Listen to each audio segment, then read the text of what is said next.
जो जानकार मध्य पूर्व की जियोपॉलिटिक्स पे नजर रखते हैं, उनका दावा है कि सऊदी अरब के साथ डिफेंस डील करके पाकिस्तान ने यमन के हुती विद्रोहियों से सीधा पंगा ले लिया है। ऐसा क्यों?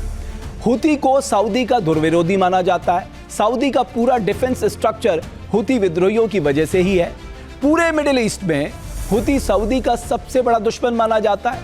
ऐसे में सऊदी पाकिस्तान डिफेंस डील के बाद सवाल उठ रहा है कि क्या पाकिस्तान सऊदी को बचाने के लिए यमन के हुतियों से जंग लड़ेगा, वो भी उन विद्रोहियों से जिसने अमेरिका और इजराइल जैसे सुपर पावर देश भी उलझना नहीं चाहते।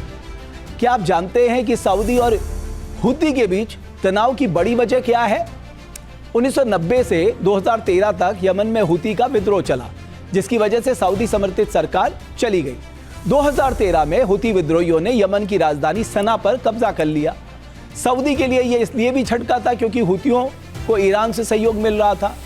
सऊदी ने इसके बाद कई बार सना में अपनी सरकार बनाने की भरकस कोशिश की, लेकिन हर बार विफल रहा।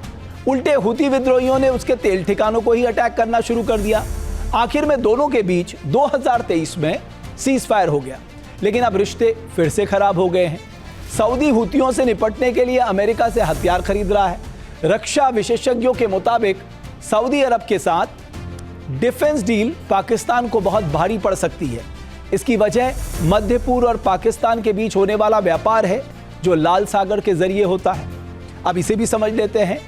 लाल सागर पर हुतियों का दबदबा है, यहां से पाकिस्तान भी अपना कारोबार करता है।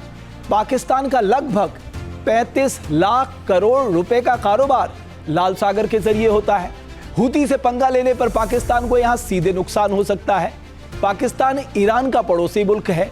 हुतियों को ईरान का सीधे समर्थन है, कहते हैं ईरान फंड देता है। हुतियों से पंगा लेने की स्थिति में ईरान और पाकिस्तान के रिश्ते खराब हो सकते हैं। पाकिस्तान के लिए यही टेंशन बढ़ाने वाला मामला है, क्योंकि ईरान और पाक के बीच करीब 900 किलोमीटर की सीमा है।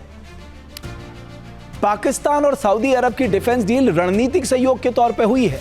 इस डील के तहत पाकिस्तान 1960 के दशक से सऊदी सैनिकों को ट्रेनिंग दे रहा है और संयुक्त सैन्य अभ्यासों में भाग ले रहा है। लेकिन जानकारों के मुताबिक हमेशा सऊदी अरब और पाकिस्तान के बीच रिश्ते उतार चढ़ाव वाले रहे हैं। वो कैसे, इसे भी समझ लेते हैं। 1980 के दशक से अब तक सऊदी 30 अरब डॉलर की खैरात, जी हां, ध्यान देनी बात है, खैरात पाकिस्तान को दे चुका है। बदले में पाकिस्तान ने मक्का और मदीना की रक्षा के लिए सैनिक भेजे हैं। जैसे 1989 में ग्रैंड मस्जिद पर कब्जा करने के दौरान और विद्रोहियों से लड़ने के लिए सऊदी सैनिकों को प्रशिक्षित किया गया।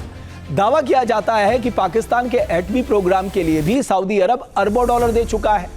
इनमें कहूटा में मौजूद एटॉमिक फैसिलिटी बनाने में हुए खर्च का 60% पैसा भी शामिल है। पाकिस्तान सऊदी अरब के साथ रिश्ते मजबूत करने का चाहे जितना भी दावा करे, लेकिन पाकिस्तान ये जान ले कि सऊदी अरब और भारत के बीच सदियों पुराने रिश्ते हैं।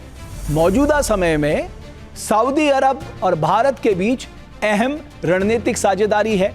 पाकिस्तान को यह भी याद रखना चाहिए, चाहे कश्मीर का मुद्दा हो या फिर धारा 370 हटाने का मसला, हर मौके पर सऊदी अरब ने भारत का साथ दिया है। भारत सऊदी अरब का दूसरा सबसे बड़ा व्यापारिक साझेदार है। वित्त वर्ष 2023-24 में दोनों देशों के बीच 42.98 अरब अमेरिकी डॉलर का द्विपक्षीय व्यापार हुआ। सऊदी ने पब्लिक इन्वेस्टमेंट फंड यानी PIF के तहत भारत में 10 अरब डॉलर का निवेश किया है। वहीं उच्च स्तरीय निवेश कार्यबल यानी HLTF के तहत सऊदी अरब भारत में 100 अरब डॉलर का निवेश करने वाला है। जहां भक्ति है हर शब्द में, कथाओं में छुपे हैं दिव्य रहस्य और ज्योतिष देता है जीवन को दिशा। धर्म से जुड़ी हर बातों को जानने के लिए हमारे चैनल स्तुति को सब्सक्राइब करें।